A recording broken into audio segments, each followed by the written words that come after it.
Pepe Alas, hindi ka historian. Isa kang moral barbarian. Bago ka mag-ad hominem sa nanay ni Rene Baterbonia at magsabi na pinasok siya ng kung anong demonyo coming from you, panoorin mo muna to at magtutuos tayo.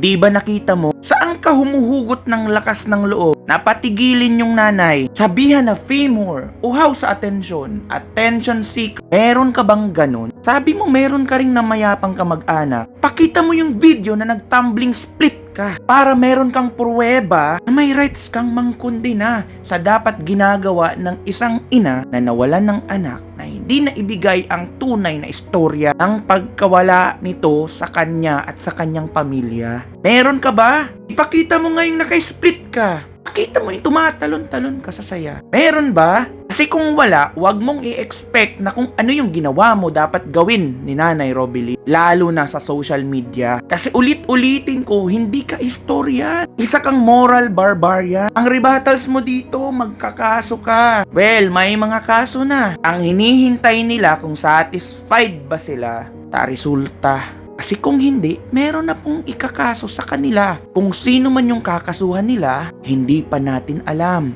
Pero wag mong pakialaman ang pamilya. Kasi wala kang karapatan. Kasi nga hindi mo naman gaya ang ginagawa niya sa pamilya niya. O baka sabihin mo pa, dapat ba gayang-gaya, parehas na parehas para magkundi na ako sa kanya? Oo, yun ang isasagot ko. Kasi nga kung hindi naman parehas, wag kang mag-expect na dapat ang gawin niya ay parehas sa ginawa mo. Kung sino man ang nawala sa pamilya mo. Wala ka ring karapatan na magsasabi nito. Wala kang karapatan na questionin ang ginagawa ng tao. Hindi nga siya masamang tao. Ang ganda-ganda ng pamilya niya. Kumpara siguro sa'yo. Paano mo ba ginagawa ang pag-impluwensya mo sa mga mahal mo? Well, ayokong idamay ang mga kapamilya mo. Pero siya, tinutuligsa mo. Nananawagan ka pa doon sa mga players na hindi naman pinangalanan. Kahit sabihin natin na mga walang respeto yan, dahil galing naman sa bibig ng nanay na nawalan, wala kang karapatan. Tingnan mo, pwede tayo magpalit.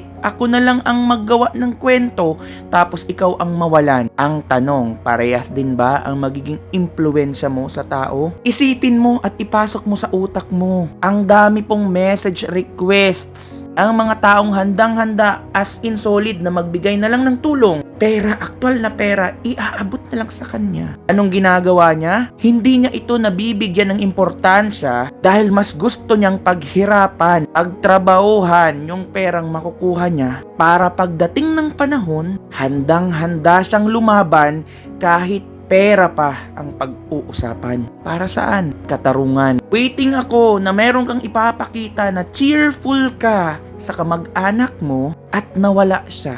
Tapos yung estado ng pagluluksa mo ay relax lang. Kalmado lang ba? Kasi nga 'di ba, tinuturuan mo yung ina. Wala ka namang kaalam-alam, nakabuuan ng kwento nila. Baka nga sarili mo hindi mo kilala. Kilala mo ba? Sige nga, split ka nga. Para kahit dun lang mapuri ka. Dahil sa ginagawa mo, mas lalong manggigigil ang mga tao sa pamilya mo. Pinapahamak mo ang lahi mo. Isa kang malaking perwisyo, lalo na sa pamilya ng mga atletang nawalan at atletang yumao.